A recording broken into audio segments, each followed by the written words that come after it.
Hey everyone, I'm Alec. And I'm Bianca. And today we're going to talk to you a little bit about building a network and how to do so. So how many of you all have been to a networking event or of some sort of capacity, at least to some sort of capacity? Okay, I feel like most of us have. And how many of us dread going and also may feel like they are kind of awkward or out of place when they're there? I should also see everybody's hands because I feel like everybody's kind of in that position. Well, today we're going to give you some pointers and maybe some tips to be a little bit more confident and build your network to the capacity that will help you in your career. Yeah, so we're going to talk to you about the do's and don'ts of networking. So first, do focus on the right group of people, but don't limit your network. So we really have to be strategic because you can't have a network full of 1 million people or else it's not going to be helpful if you're not super close to all of them. So try and go for the people that are within the industry or the industry that you want to be in the future. Also, don't limit it to only your peers or only the people that are above you. You want to have a network full of the variety of people. Yeah, so whether that's like having a mentor that a connection in your network that's a mentor, or even somebody that you're menteeing, you can learn something from anybody from any different age or skill set. So it's important to remember that. And she did harp on like being strategic. While it's important to not cut out people within your network, like she said, having too many people can be not to your advantage. Also, it's important to be proactive when you're networking. Don't expect people to reach out to you and want to connect with you all the time. You have to put yourself out there, so whether that's being a yes person and saying yes to going to networking events or conferences or even cocktail parties or even just meetings, putting yourself out there, and also when you go into these situations, going in with a good attitude and being as confident as you can and walking up to that person that you might not feel like you have the ability to, just do it. Being proactive is the best way to start to expand your network. And then don't rely on people to reach out, like I said, whether that's through LinkedIn, which we'll talk about a little bit, or in person. Attending a networking event is never going to hurt you. It's always going to work for your advantage. Another one, do talk about your relevant work experience, but don't be a kiss ass. So I'm sure we all know you've been to those networking events where one kid is just going up to all of the really high members of the company or the organization, and they're listing their list of achievements or their GPA.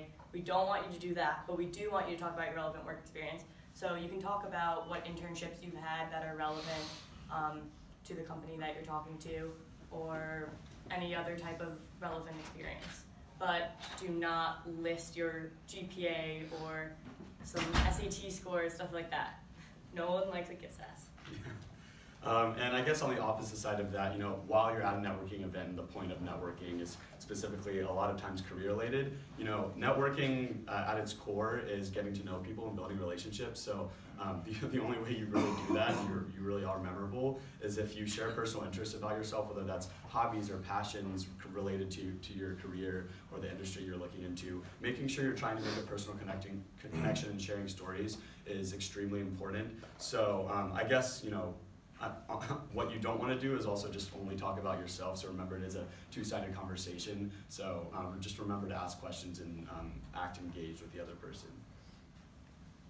Do remember to reconnect and maintain relations, but don't expect results immediately. If you're at a networking event or after an interview you get someone's business card, a lot of the times I know I just kind of throw it in my backpack and forget about it. It's really important that you send them a follow-up email immediately so that they can remember who you were, maybe say something about the conversation so that they can really put a name to a face.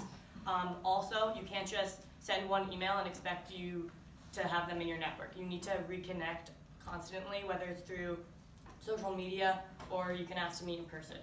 And I think also it's super important to understand that just because you reconnect with them once, like she said, doesn't mean that they're necessarily somebody that's within your network. Maintaining that relationship is super important because down the road, who knows what this person is going to achieve or how they may benefit you in the future, whether it's 10, 15, 20 years down the road. It's important to build and maintain those relationships. It's just like any other type of relationship. You're not going to become best friends with someone immediately. It takes time. You just have to be patient.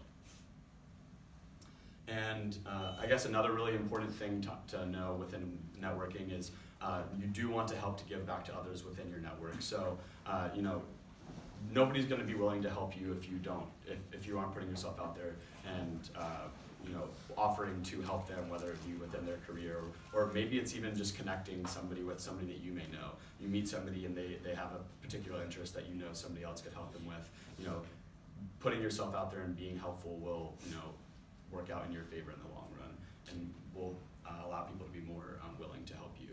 And I guess on the opposite side of that, like, don't only reach out when you need something. You know, it comes off as superficial and needy, and it's just not something you want to do. And lastly, do utilize social media platforms. In our day and age, it's so easy for us to network through LinkedIn, email, Facebook, anything. It's just important to maintain a professional look on these sites.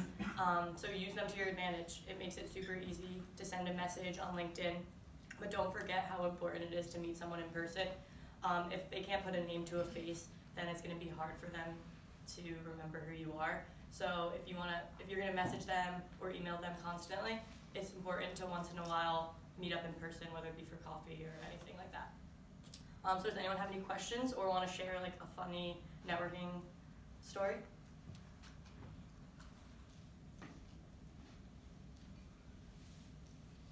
Oh, okay. So you guys are all perfect networking, that's great.